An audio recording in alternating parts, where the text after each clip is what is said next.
Começando então com mais um Qual é a dos Crentes e com a nossa jornada de estudos. E agora finalizando a segunda parte de cada evangelho, que nós fizemos duas partes, né?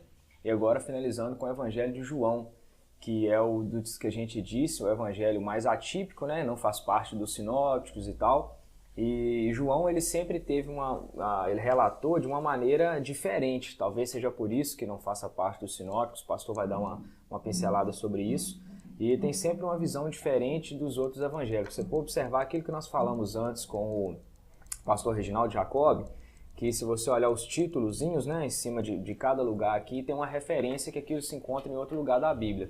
No evangelho de João, praticamente não se vê isso. Então, ele basicamente são visões específicas dele mesmo e não relatando fatos de outros evangelistas também. Né? Comigo, então, pastor Elias Barbosa. Muito bom ter você aqui de novo, pastor. E espero que estejamos prontos para poder falar desse evangelho. É um prazer voltarmos, né, a essa etapa de estudos. Etapa final. Se tratando de João, o Evangelho, né? O Evangelho de João. Dando uma pincelada, né? Nós falamos um panorama, né, da outra vez, e agora a nossa missão aqui é destacar alguns aspectos diferenciados entre o João e os sinópticos, né? Mateus, Marcos e Lucas, não é?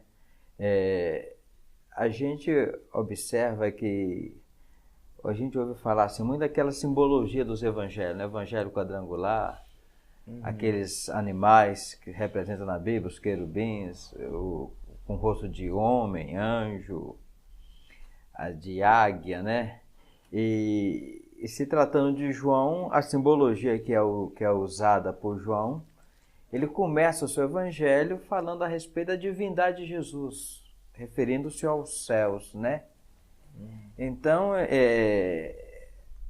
o bispo Irineu, ele primeiro foi quem focou essa questão de que cada evangelista teve uma preocupação de retratar no início do seu evangelho um aspecto diferenciado do Cristo, né? Então, João começa falando da divindade de Jesus, alguém que é do céu. Por isso que, se tratando desses símbolos do evangelho, né, o homem, o leão, o boi, a águia, João fica então com a águia, porque o início do evangelho de João já fala da divindade, enquanto que outros, né, lá dos sinópticos já tem outros símbolos, outros signos, né, aí presente, né. Então, o início dele já é falando da divindade. A divindade. Isso já diferencia ele dos demais. Na verdade, dos sinópticos, cada um retrata algo, né?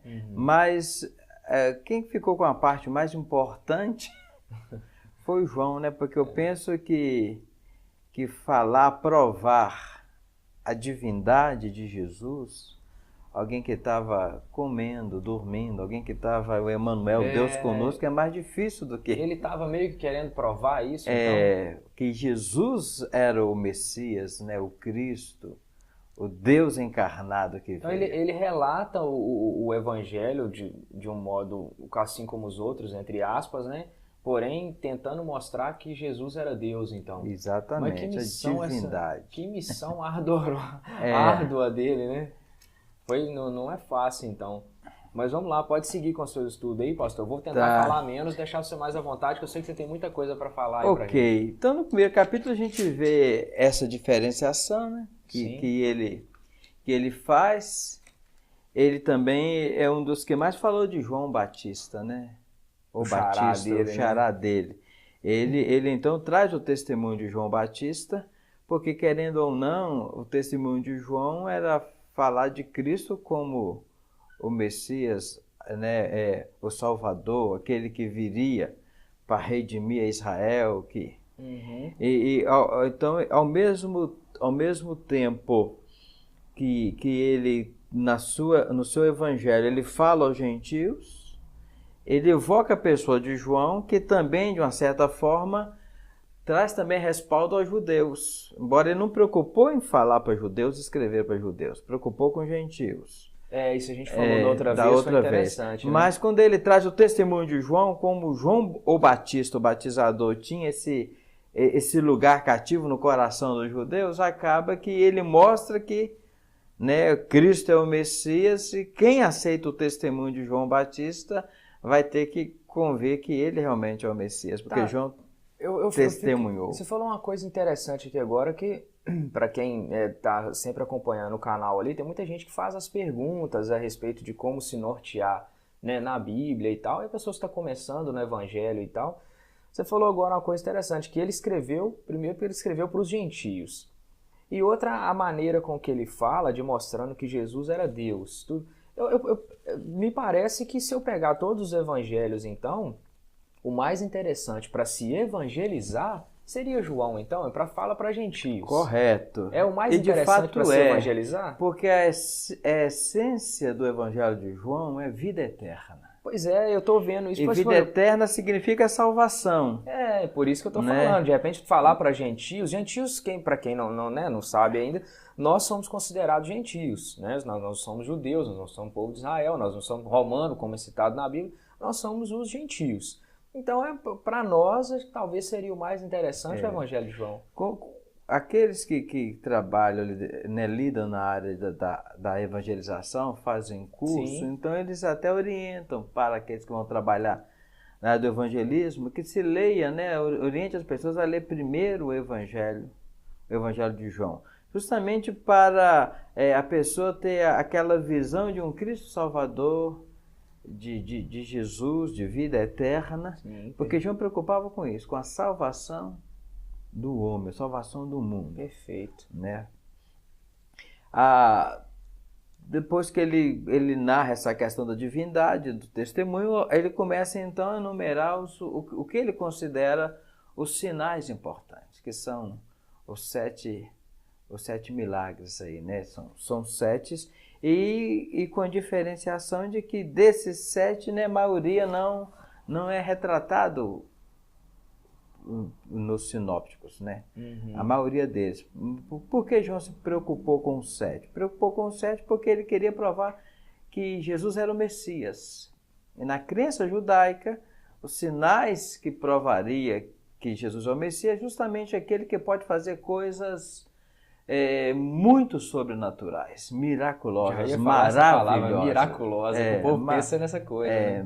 As coisas maravilhosas. Então, quando ele enumera aí esses 7, né, a transformação de substância, água em vinho, o levitar, o andar sobre a água ali, quebrando uma lei física, né? Também é um grande sinal que ninguém pode fazer isso, fazer um homem que tem a perna seca voltar ao normal, né? Então, e fechando ali com o último grande sinal, que é a ressurreição de Lázaro, aí morto aí, né? Depois de 4 dias ele volta à vida. Porque ele pegou pesado, né? Até então estava curando, até então estava ajudando, aí depois ressuscitar o morto, acho que é o ápice, né? Fechou com isso. Foi o último relato de João justamente para isso, para mostrar que mais do que profetas que fizeram milagres, no contexto bíblico, né?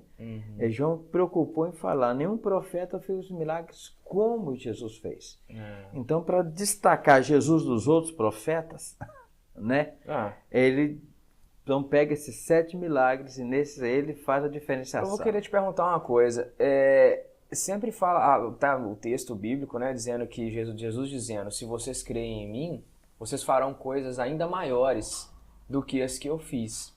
E aí vem esse texto falando, olha, igual ele, não tem como. Aí eu vi alguns pastores falando a respeito disso, não é bem assim, fazer coisas maiores. Qual que é a sua opinião a respeito disso, de fazer coisa maior do que Jesus fez? É bem difícil, né? A gente tem que observar o seguinte, porque tudo que Jesus fazia era da vontade do Pai, tinha um propósito específico. Não era um espetáculo de poder, não era usar o sinal por uma necessidade humana. Sim. Né? Tanto que ele se justificou. Tinha muitas viúvas, né, na época de Eliseu, né, de Elias. Tinha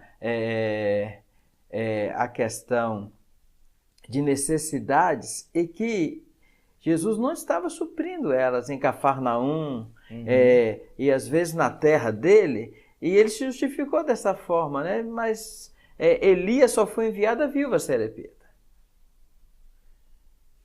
Serepta. Então só houve aquele sinal para aquela viúva ali. E Eliseu curou só Naamã. Então ele destaca o seguinte, que o poder não é usado, o dom divino não é usado de qualquer maneira, não é pela necessidade. E Jesus falou isso, havia muitos leprosos, mas quem foi curado é Naamã. Havia muitas viúvas, né? Mas quem teve a vasilha do azeite aumentado foi, né, de Serepta. Então a gente observa que quando fala assim, fará obras maiores ainda, se realmente faz, isso é tranquilo. Mas a questão é, há necessidade, qual o lugar que vai fazer essa obra? Aonde a urgência vai requerer e aonde o nome de Deus vai ser glorificado nisto.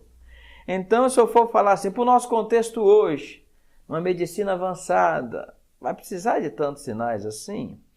Mas se a gente for para um lugar onde não há médicos, onde não há remédios, onde não há recursos, sinais, né? Tem que acontecer sinais.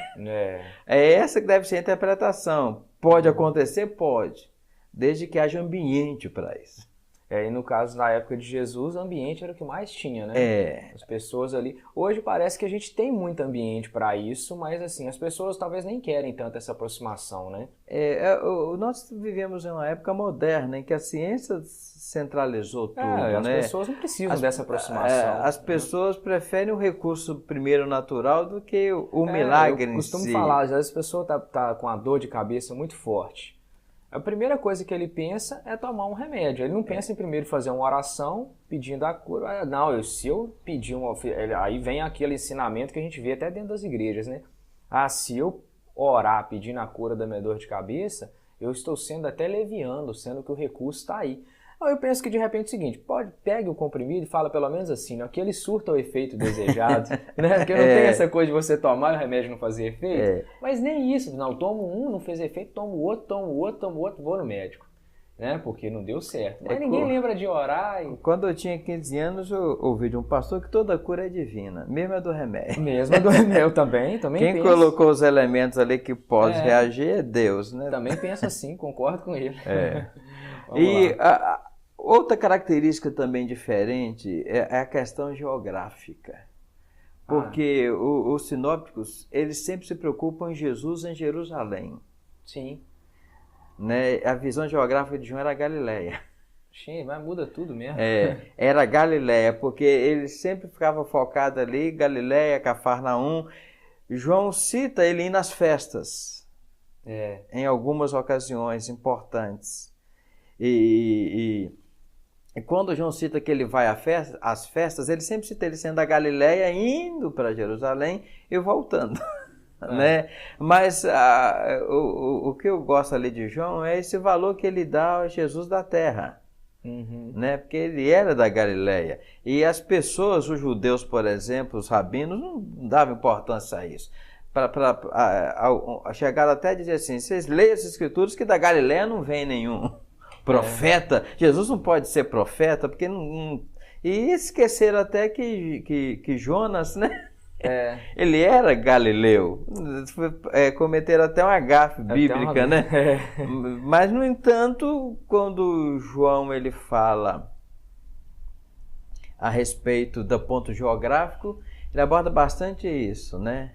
Jesus começando na Galileia, Cafarnaum, indo a Samaria. Quando ele trata Jerusalém, ele vai, mas sempre retornando. Então a geografia é diferente do ponto de vista. De modo geral, até hoje as pessoas, você não ouve falar de Galileia, né? Hoje agora tem uma música tocando famosa aí, o Galileu e tudo, mas é muito pouco, quase não sei. A questão é Jerusalém, tudo Jerusalém. Você vê que Caná da Galileia é citado no primeiro milagre. Foi Jesus a Caná da Galileia, onde houve a multiplicação de João. Da água em vinho, né? Que é o capítulo 2, né? No próximo ponto do capítulo 2, aí a gente fala que estava próximo à Páscoa, ele sobe a Jerusalém. Mas sempre ele faz essa nota, né, geográfica. Galileia, Jerusalém, Galileia, onde Jesus indo e voltando, o ponto de né? partida é a Galileia, né? Exatamente, indo e voltando. Outra diferença também desse fluxo de Jesus ir e voltando, que os sinópticos ele apresentam Jesus muito assim, parece que estava sempre correndo, fazendo milagre, andando de um lugar para o outro, para um deserto. E João não, João fez questão de mostrar que Jesus ele tinha tempo para os seus discípulos. É Marcos mesmo, a gente falou bem aqui, que Marcos era só ação o tempo todo. Né? O João faz questão de mostrar que Jesus tinha tempo, que Jesus tinha terra, que Jesus tinha, tinha casa, Jesus tinha o lugar, um reduto, e que não era aquela atividade toda que dá a impressão, não é que os outros queiram isso, na hora que a gente lê o sinopse, dá a impressão que é assim. E o importante de João, embora ele tenha escrito pouco essas diferenças, é justamente isso.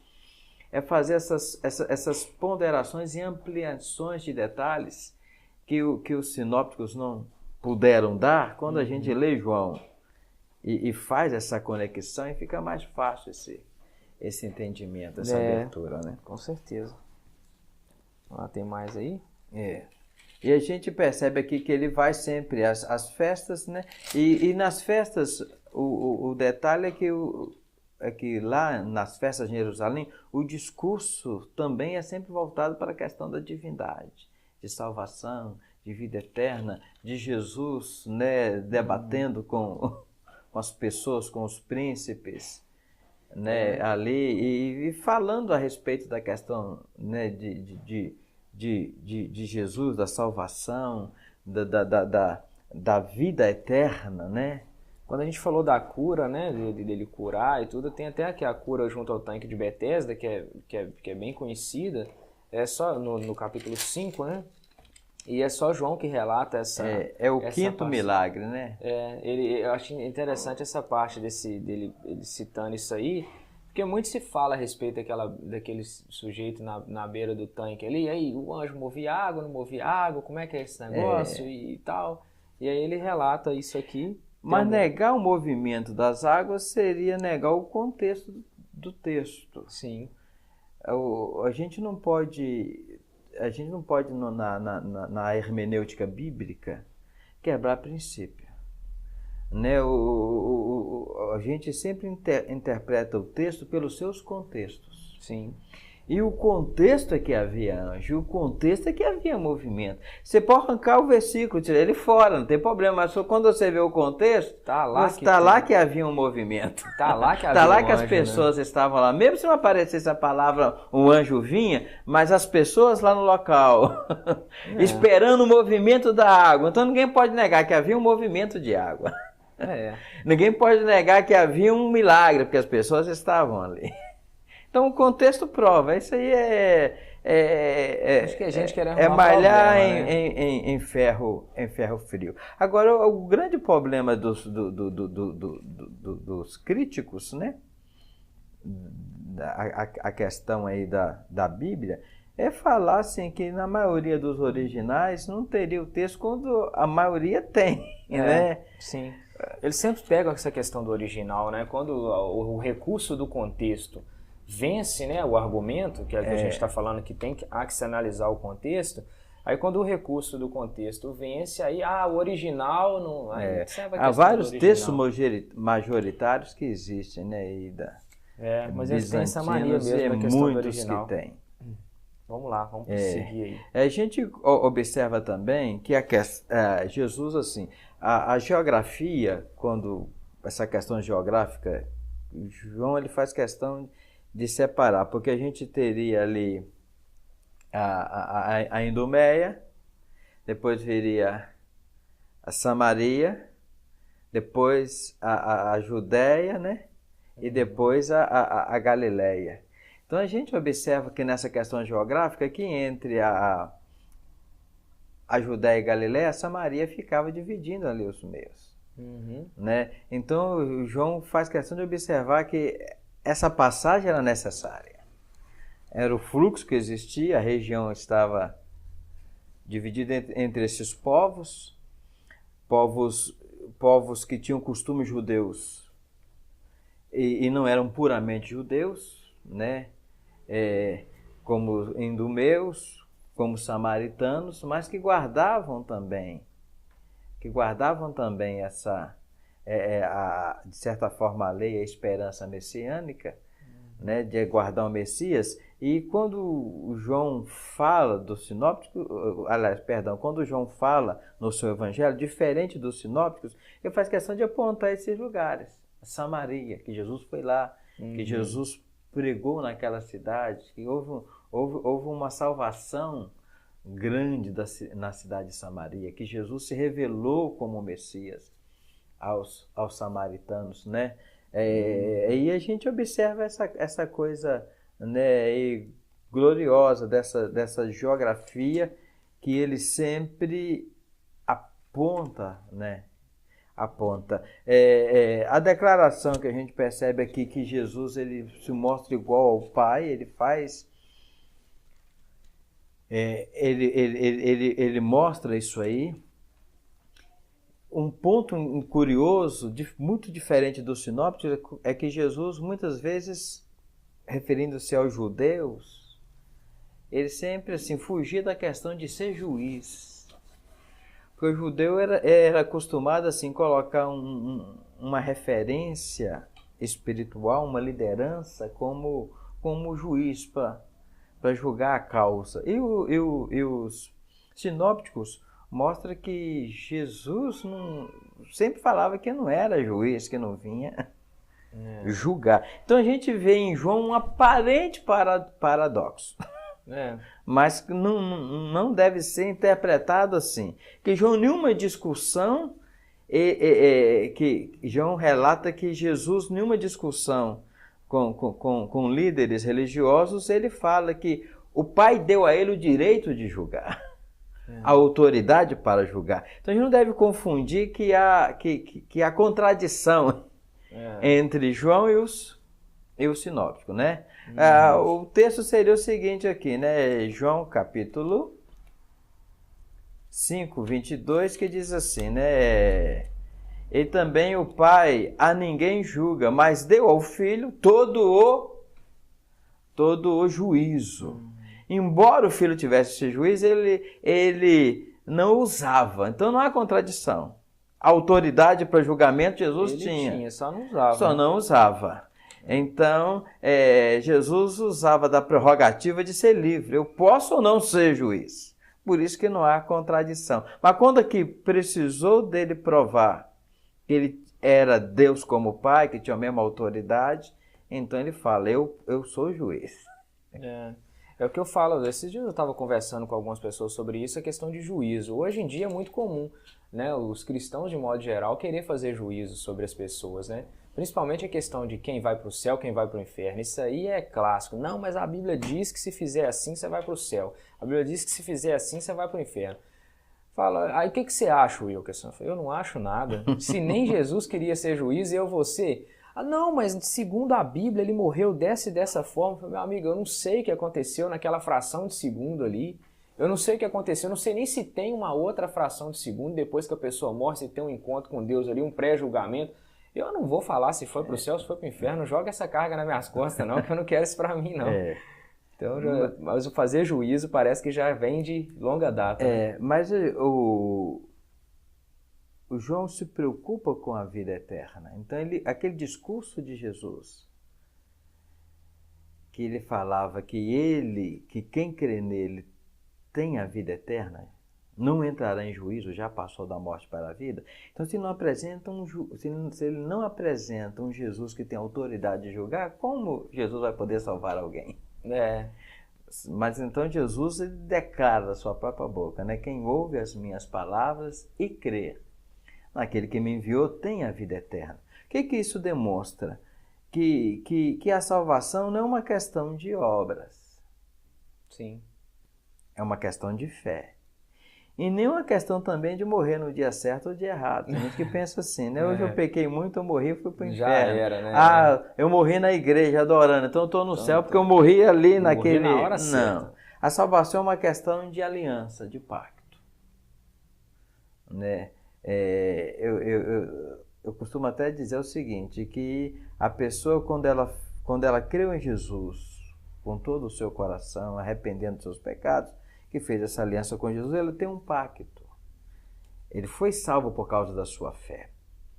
As obras é uma demonstração dessa salvação, não é para salvar, é uma demonstração. Ele vai dar os frutos, mas ele foi salvo porque creu. Em João, sempre vai e volta, ele relembra isto. Ele fala que é uma questão de fé, ele fala que é uma questão da pessoa crer na pessoa de Jesus, de forma que sem Jesus não há salvação. Sem crer em Jesus não há salvação. E como João fala isso no Evangelho, sem Evangelho não há salvação. Né? De fato, ficou bem claro, né? Correto. Vamos lá. E a gente percebe também nas Escrituras aqui que as festas eram sempre bem guardadas por Jesus. Se não fosse, por exemplo, Jesus foi à festa da Páscoa, ele foi 3 vezes. Se não fosse esses detalhes de João, de Jesus presente em Jerusalém, nós poderíamos assim, ter a impressão que o ministério de Jesus ficou restrito a 1 ano. Porque os sinópticos não dão esse detalhe dessas 3 idas a 3 Páscoas.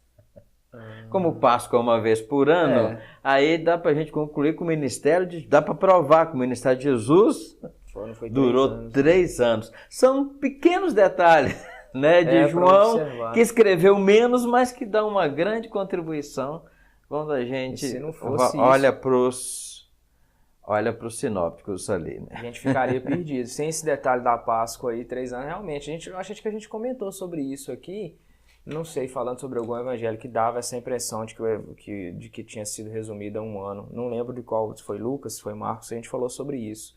Mas a gente sabe, aí ficou provado que 1 não foi, né? 3 anos aqui já tá. Já dá para bater o martelo aqui. Correto, né? No capítulo 7, que João de novo volta à questão geográfica, né? Como ele foi muito sucinto, a gente lê esses primeiros capítulos e já está assim, o ministério dele já está bem adiantado. No capítulo 7 diz assim: depois disto Jesus andava pela Galileia e eu não queria andar pela Judéia, pois os judeus procuravam matá-lo, né? Então hoje aí a Judéia, que é parte ali, a parte central da Cisjordânia, né? Então Jesus já não ia mais para a Judéia, ficava mais na Galileia, que era a terra próxima dele ali, né? Que ele era galileu. Havia assim uma ira já muito grande com relação à vida e ao ministério de Jesus, principalmente depois da ressurreição de Lázaro. Essa ira ainda acentuou-se mais ainda. E João fez questão de assim falar dessa campanha para matar Jesus. Né? Havia um ciúme por parte ali do sinédrio, dos sacerdotes, aqueles que não queriam perder o poder político. E o interessante é que Jesus, assim, embora sendo Deus, embora sabendo que tudo iria acontecer na sua hora, no entanto a gente vê João falando que Jesus ele tinha o seu lado de vigilância, de não tentar a Deus, não se expor a risco desnecessário. Ele agora estava mais quieto ali na Galileia, mais restrito, e os irmãos dele de sangue incomodados com aquilo, né? Mas você é o mestre, você precisa se revelar, não tem ninguém que queira ser revelado, que fica em oculto, né? Agora, o que as pessoas não entendem é que o ministério de Jesus, ele foi feito para que a revelação de Cristo seja feita no madeiro, no Calvário. E quando João fala dos sinais, os sinais não é para revelar Jesus. Os sinais é para que as pessoas crescem nele, né? Crê que ele é o Cristo. Mas o que revelou realmente Jesus foi o madeiro. porque a palavra mesmo diz, quando eu for levantado, trairei todos a mim. Então a riqueza dali é o madeiro que realmente vai se expor. E em João traz essa cobrança de Jesus não subindo, Jesus não indo a Jerusalém para a festa. Todos vão, os discípulos vão e ele fica. Mas havia já esse risco de vida, não há pouco tempo, né? Já esse zum querendo realmente tirar a vida de Jesus. E a gente nota que isso é uma questão de estratégia, né? Jesus, sendo Deus, onisciente, sabendo do seu tempo, da sua hora, mesmo assim não tentando a Deus. E a gente vê hoje as pessoas muito aventureiras com relação à fé, né? Pensando que pode tudo, sim, pensando que são imortais, que Deus pensando é que não vai fazer mal, nada vai fazer mal a eles, que pode comer qualquer coisa, que pode ir a qualquer lugar. E a gente vê uma certa vigilância por parte de Jesus. Já no capítulo 7, ele ficando ali na Galileia, né? De novo ele ali na Galileia, né? Mas ele sobe, né? Ele sobe mais tarde e como a gente estava comentando antes, há uma diferenciação com relação ao trato de Jesus com os discípulos, diferente dos sinópticos. João faz questão por ele ser o discípulo amado, a gente falou ele é mais outra próximo, vez, ele ser o mais próximo, né? Presente, mas no seu evangelho ele destaca relacionamento, Jesus com os discípulos. A oração sacerdotal é uma coisa maravilhosa, né? Quando ele fala aos seus discípulos, né? A questão quando ele fala da despedida, não se turbe o vosso coração, credes em Deus, credes também em mim, porque na casa do meu pai há muita morada. Há muitas moradas. Então a gente vê esse relacionamento íntimo entre o quê? Jesus e os seus discípulos. Algo que os sinópticos não traz com tanta propriedade. Existe lá, está escrito. Mas não parece que não tem tanto mas carinho, não né? com esse detalhe, né? Quando a gente vê aquela assim, oração sacerdotal de despedida de Jesus, dele orando pelos seus discípulos, e a gente nota então esse afeto, sim, essa diferenciação. Então isso também é um aspecto diferente que existe entre o relato de João e os 3 primeiros evangelhos, né? Caminhando daqui para a crucificação, pastor, qual que é a diferença maior aí dos sinóticos, né, para o evangelho de João? Antes de falar da crucificação, eu gostaria Não, disse no meio do caminho, caminhando daqui para lá. Tá. Não fala da crucificação agora, não. Tá. Mas antes de falar da crucificação, né, a gente estava falando que há alguns pontos que são semelhantes. Uma questão que João faz assim, de buscar, né, essas semelhanças no final da vida, é justamente o que acontece assim, próximo à crucificação, é a unção dele ali em Betânia, né, que os outros evangelhos igualmente relatam também, e João fala também. A entrada triunfal em Jerusalém, que também os outros evangelhos tratam, e João também faz questão de trazer, né, para a vida dele. E quando a gente vê isso, a gente percebe o seguinte, que a gente ficaria, de certa forma, perdidos em alguns detalhes importantes. Se Jesus não fosse retratado por João com algumas peculiaridades, embora o resumo, a questão fique mais resumida, mas a gente nota que João também traz algumas referências ali perto da crucificação, dos últimos dias, dos últimos tempos. Aí a última Páscoa, né? O último sermão, quando Jesus sobe à festa, né? No último dia da festa, né? Ele fala aquela frase célebre, né? Quem tem sede, vem a mim e beba, né? Eu penso o seguinte, que quando as pessoas já foram para festejar, para se alegrarem em Deus, para buscar tudo de Deus, e chega no finalzinho da festa, você vê um apelo desse, quem tem sede, vem a mim e beba, Jesus se colocando como a água viva, certamente é uma demonstração de que as pessoas iam para a festa, mas que havia no coração ainda dos judeus, dos homens, uma sede de Deus. Tava e que todo mundo Jesus vazio, veio, né? para suprir essa sede e esta necessidade, né? O que é importante aí, né? A gente conotar. Então essas questões ele coloca sempre junto, né? Essa narrativa de intimidade, os últimos dias, né? A Páscoa, e aí ele entra então na questão da crucificação propriamente dito, né? Há todo sim, um ambiente de preparo primeiro aos discípulos. Antes de eu falar a respeito da crucificação aqui, agora eu que vou parar antes da crucificação, essa proximidade de Jesus com João, o que se deu exatamente a isso? Como é que foi isso? Por que eles eram tão próximos assim, mais do que os demais? Qualquer coisa que eu possa falar não vai passar de uma conjectura, não, né? Claro. Mas é pessoal, Sim. particular.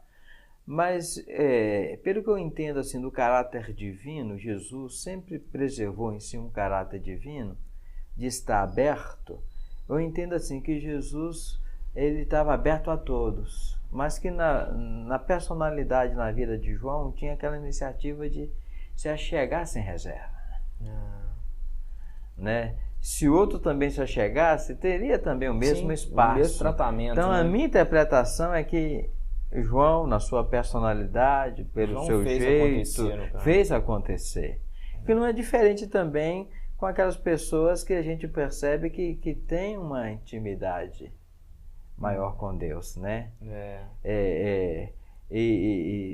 Porque se tratando, por exemplo, de revelação, né?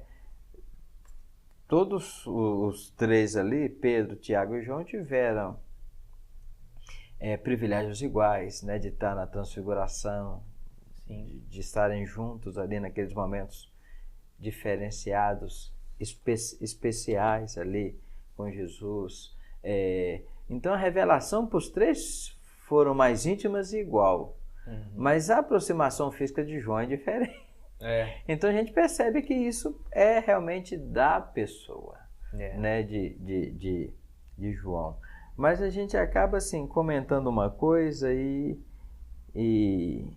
lembrando de outra, né? Lembrando de outra. Voltando aqui, entrando naquela parte assim, né, da morte de Cristo, a gente observa assim, adiantando um pouquinho, falando da ressurreição, a gente observa assim, que João ele faz questão de falar na ressurreição da ausência de Tomé. Sim. Que quando ali Jesus apareceu aos discípulos para provar que estava vivo, Tomé não estava presente. Não é? Então, se vê, se entende assim, uns detalhes que são importantes, né? Eu falo dessa proximidade porque até hoje, né, a gente vê isso, às vezes as pessoas pensam assim, Deus ele tá aí para todo mundo, não existe essa coisa de que Deus fala com fulano e não fala com Beltrano e tal, essas discussões eternas dentro do povo cristão, né? E hoje a gente vê que na verdade sim, Deus ele está, igual o senhor disse muito bem, Jesus estava ali aberto para todos que chegassem realmente teriam de fato o mesmo tratamento. Mas a questão é quem chegou mais, né? Então hoje a gente diz assim, vou pedir oração para fulano orar para mim, porque eu tô precisando. Por que isso acontece ainda hoje? Eu mesmo não posso dobrar meu joelho ali e ser atendido? Pode, mas será que eu tenho essa intimidade, essa liberdade que o outro tem, essa busca? Eu cheguei tão perto de Deus quanto o outro chegou? Então, de fato, isso acontece. É inegável de que dá para alguém chegar mais perto de Deus do que outros, né? Mas isso não parte de Deus, parte da pessoa, né? Exatamente. ilustrando bem isso aí, fugindo um pouquinho aqui de João, lembrando agora aí de um dos evangelhos de sinópticos, se eu não me engano, Lucas, né? Quando o camarada, o Lucas ou o Marcos, parece que Marcos, um dos dois, não me lembro bem, mas quando o camarada chega a Jesus para falar a respeito de qual que é o mandamento, provando, perguntando, qual que é o primeiro mandamento? Jesus responde ele, mas logo depois daquela resposta, Jesus faz um elogio para ele e uma observação, diz assim, você não está longe do reino. Então a gente nota que a aproximação, ela acontece de forma escalonada, não é todo mundo que tem a mesma aproximação de Deus. Tem pessoas que não estão longe do reino, mas não está no reino. Tem pessoas que estão no reino, mas não estão tão próximas de Jesus. Tem pessoas que estão próximas, mas não estão tão íntimas. Então vários detalhes. Aí a gente tem que lembrar no caso do salmista Davi, que diz assim que o segredo do Senhor, né, a intimidade, é para aqueles que o temem, né? Coisas simples de serem observadas, mas que faz toda a diferença se cumprida, né?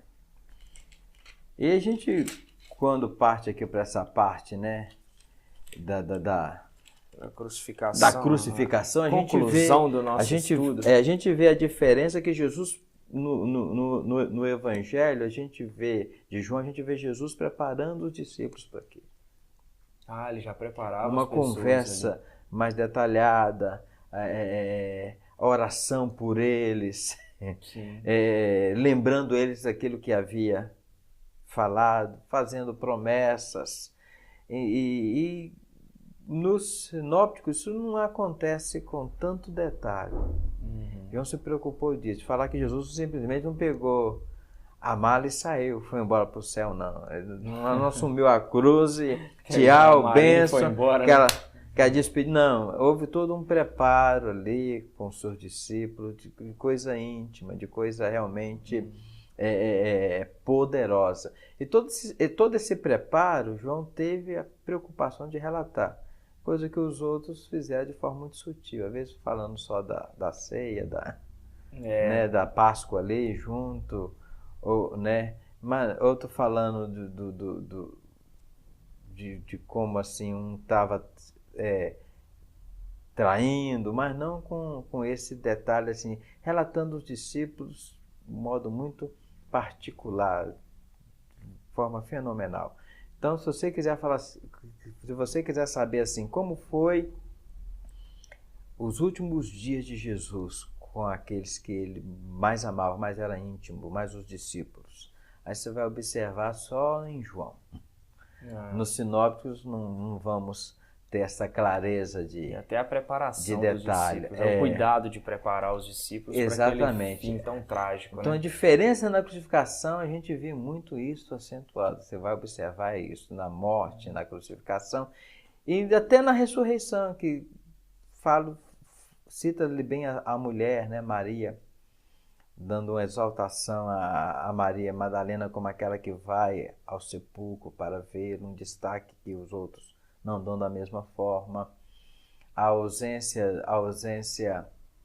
de Tomé, como nós já falamos, que ela é apontada, que Tomé fala, eu só acredito se eu pegar. Né? Fala só acredito vendo, né? Não é se eu pegar. Né? Ele não queria só ver, queria pegar também. Tocar, né? Então a gente vê Jesus numa semana depois, observando o tempo, ele é muito cronológico, né? Uma semana depois que ele apareceu aos discípulos, ele aparece de novo no meio deles e se dirige diretamente a Tomé. Já falando, não mete a mão aqui no meu lado, não só vê, mas toca, sente, né?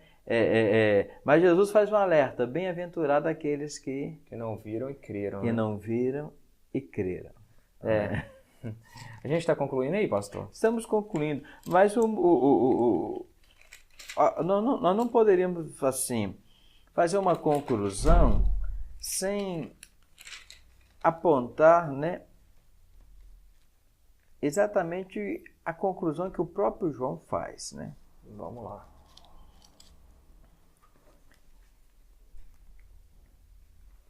Eu queria ler o finalzinho aqui, ó. Uhum. Ele fala o seguinte assim, ó.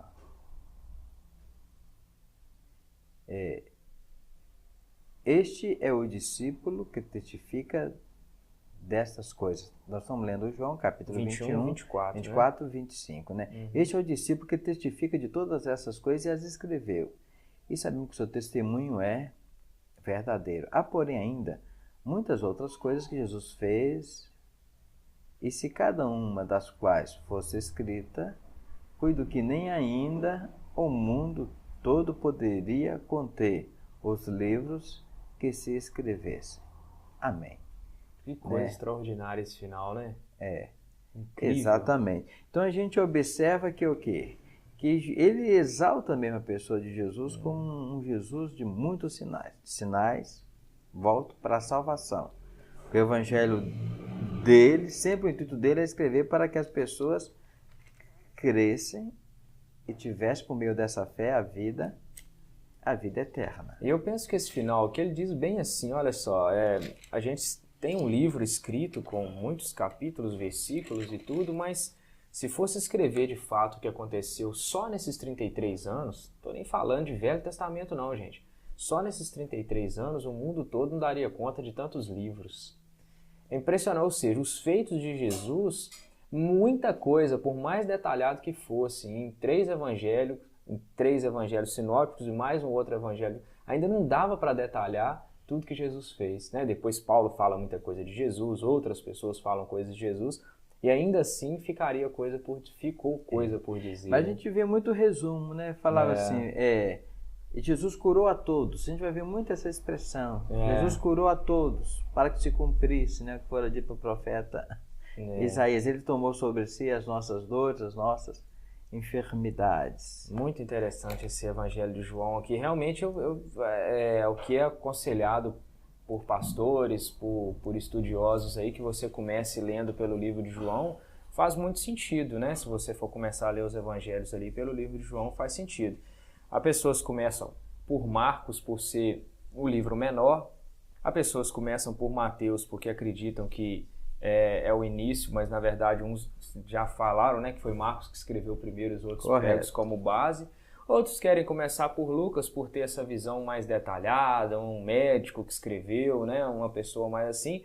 Mas esse argumento de que começar por João é bem interessante, haja vista que foi escrito, como o pastor bem disse, foi um livro escrito para os gentios, né, que somos nós, os gentios aí considerados, e nos ensinando como evangelizar de uma maneira de fato eficaz, de uma maneira de fato bem eficiente, entendendo quem foi de fato o Criador e que ele tem muito mais coisas além do que está relatado nos evangelhos. Mais ou menos isso, pastor? É isso aí, porque a comunicação de João era justamente falar ao povo que tinha cultura grega romana, né? Sim. Que a gente fala de helenismo. E esse povo que tinha essa cultura grego-romana, eles se preocupavam muito com expressões como amor, verdade, vida, verbo, palavra. Então João pega essas expressões emblemáticas para essa cultura e faz questão de usá-las. E com isso ele comunica muito bem o Evangelho de Jesus Cristo. Perfeitamente. Gente, como eu faço aqui, fiz nos estudos, né, falando com os outros pastores aqui, a gente está terminando aqui mais um estudo nosso aqui, no Qual é dos Crentes. O pastor Elias Barbosa, ele é pastor da Igreja Batista Nacional, né, da Convenção Batista Nacional, Missão Ipatinga, fica no bairro Veneza, em Ipatinga, próximo à Faculdade de Medicina. Qual é o nome da rua, pastor? João Patrício. Rua João Patrício, número? 325. 325. Uma igreja também interessantíssima. Veneza 1, o bairro. É o bairro Veneza 1, que a gente fala Veneza quando já é 1, né? Se for 2, você fala 2. O Veneza 1 ali em Ipatinga é uma igreja sensacional. Jovens, então, a juventude daquela igreja é genial. Eu tenho um projeto de aula de violão lá, então os jovens, assim, abraçam a causa mesmo. São apaixonados pelo pastor deles, eu posso dizer com propriedades, eles são o pastor. Eles sabem assim, meu pastor, ele é jogo duro. Mas eles são apaixonados pelo pastor que joga duro com eles. Então, assim, vale a pena fazer uma visita lá na igreja do pastor Elias Barbosa. Uma igreja sensacional. Tendo uma folguinha na sua igreja aí, dá um pulinho lá. Você que não está na igreja nenhuma, então. Os cultos lá, os domingos, o domingo é o principal, né, pastor? Mas tem culto de jovens no sábado. Como é que é lá a programação? Lá a nossa programação, normalmente que sempre tem, é quarta e aos domingos. Quarta e domingo. As outras programações acabam variam de alternando, dias, né? Que saem muito. Costuma ter jovens no sábado, mas e tem sábado que não tem também, né? É isso aí. Qual é dos Crentes vai ficando por aqui. Na semana que vem nós temos um convidado especial também, né, para poder trazer uma mensagem importante para você. Espero que você fique ligado com a gente, nos acompanhe, acione as notificações aí. Se você por acaso ainda não é inscrito no canal, se inscreva, não deixe de deixar esse like que é importante. Na semana que vem a gente se vê. Forte abraço, Deus abençoe.